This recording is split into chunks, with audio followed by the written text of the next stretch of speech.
Okay, we all go through life, some of us, where we don't want to be down to 10% body fat. We just don't. We don't want to be the next Marvel comic superhero, right? And we're not planning to be in a movie. So some of us live everyday lives. So what do you do to not be in a place where you're focusing on a caloric deficit, or you're not focusing on a diet? You're just living life. You're out there doing life. Life gets busy. You're needed by the family, the kids, the significant other. Just life gets hectic. And most of us, we can't focus on a caloric deficit or specific diets. Or we're up, we're down, we're up, we're down. Focus on these 4 things, okay? That's like 8. This is 4. That's 8, 4. Stay to the end, please. I know that's kind of corny, but hit that like button and subscribe today. I appreciate you, and I'm going to move right into it. Now, I did a 30-day challenge quite a few times on what I'm about to talk about, where I got up in the morning and I did a 30-minute walk. I know, I'm going to go here. 45-minute walk and a 1-hour walk. Of course, the 1-hour walk wins by burning up the amount of calories. And my walks really were focused on the treadmill I got. Now, I'm not telling you to go out and get one, but I would advise to. Keep something at home. Why? It can be mundane to get to the gym every day, right? First thing in the morning. It really can be mundane to get to the gym twice a day, right? Some of us can't even get there once a day, 1 or 3 times a week. Okay, right? But if you have a treadmill, I don't care. It doesn't have to be a real expensive one. An elliptical machine, a bike, a stationary bike. But the elliptical worked for me. I found a cheap one that I've put several thousands of miles in by now. But the idea was to walk 30 minutes. Well, I did it in 30 minutes, but I built up to an hour. The hour really did it. Where my main thing on the treadmill, the adjustments were as follows. I was 3.5 miles per hour, 3.5. I was in an incline of 5, and I did it for an hour.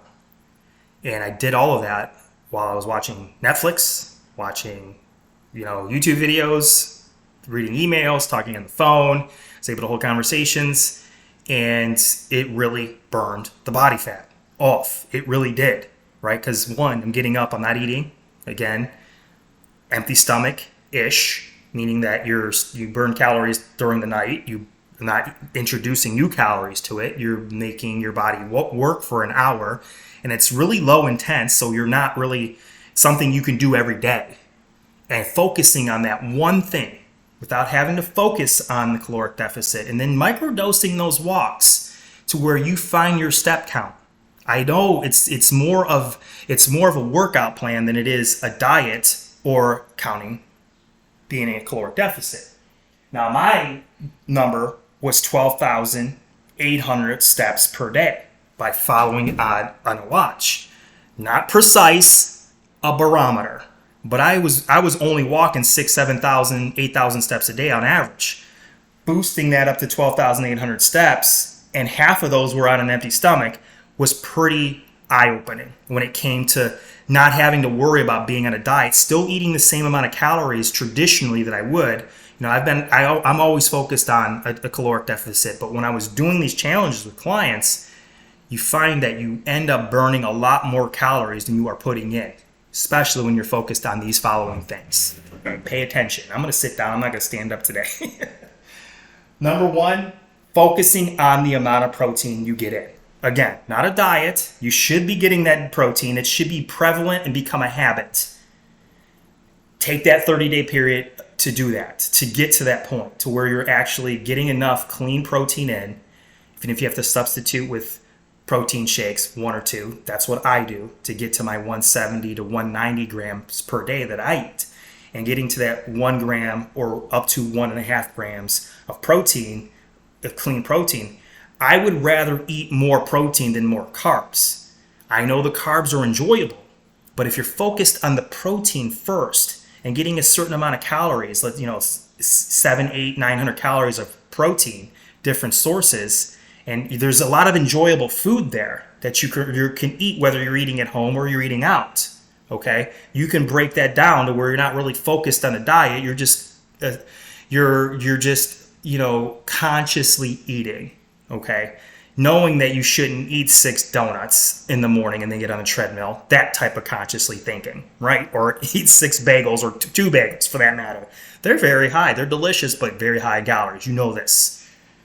Takes a hell of amount of calories, walk steps to burn off a bagel first thing in the morning when you can be burning off like calories that are fat. Especially it's something like walking you can do every day. You don't have to worry about taking time off, and it becomes part of a psychological thing where it's like incorporated into you. So protein, again, making it number one. Eating carbs based on what you're doing. Being more conscious of when you're eating carbs.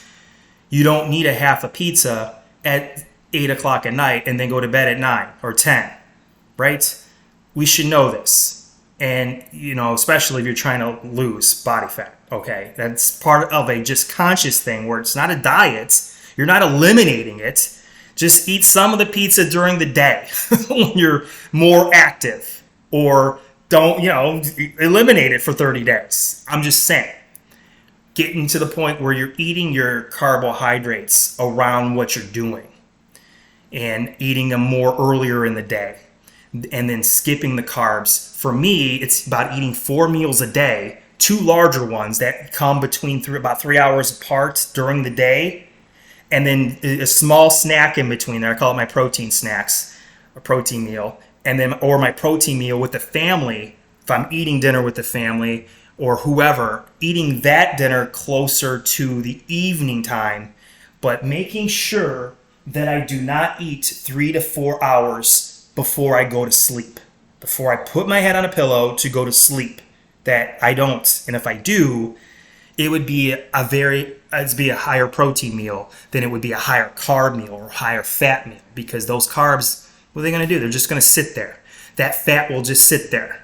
Eat something higher in carb, in actual, Greek yogurts, fat-free Greek yogurt, organic preferably. Cottage cheese, fat-free cottage cheese, organic preferably. Things like that. I know I just mentioned some things that are not vegan, but there are vegan options out there that you can do. Or just take that 30 days and don't eat after 7 or after 6. Get your 2,000, 2,200 calories that you're feeling you're getting throughout the day. But if you eat protein, okay, more protein stacked than carbs and fat combined, you will become more satiated. You will burn more fat, okay? And I'm not saying eliminate fat. I'm not saying up the fat. I'm saying that I find most people that I train initially when it comes to the nutrition part of it is that they're very low in fat when they come to me. Very low in fat calories, 15, 20 calories of fat. And that's pretty low. It's very low. Some of us should be at 50, 60 grams just based on good hormone production. That's what good fats are for. You need those fats for that. You don't need a bunch of carbohydrates for your liver to store as fat when you're not moving consistently. Carbohydrates are used for energy. They're not used to build muscle. They're not used, technically to burn fats. Okay, you can, but that's a whole sciencey thing there that I want to get to you, because I want to keep it simple to where you're not focusing on a caloric deficit. Because if you're not focused on it, you don't need to. If you are walking the right amount of steps and increasing those steps, not necessarily decreasing the calories, because you're going to burn those calories. You're going to burn through more calories, especially earlier in the day. So I've done this challenge so many times, and the last time I did this challenge, I lost 7.7 pounds in that month.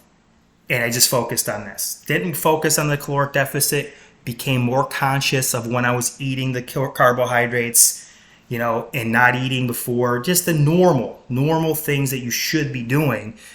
And you can incorporate those things. It's easy to incorporate walks, guys and gals. It really is. It can be. You can make it that, and make it a part of a challenge. And everybody that I've put on this challenge in the 30 days have succeeded. Well over 5 pounds of body fat lost. Take that into consideration and comment. Get on this. Get that treadmill. Save up for it. Best investment that I ever did when it came to just putting my shoes on, tying those laces up. No excuses. Didn't have to go to the gym. Didn't have to focus on it. Completely changed the way that I burn fat. Boom. Without counting calories, without being on any kind of crazy diet, because I love carbohydrates. And I'd love for you to hit that subscribe button. Thank you. Talk to you soon.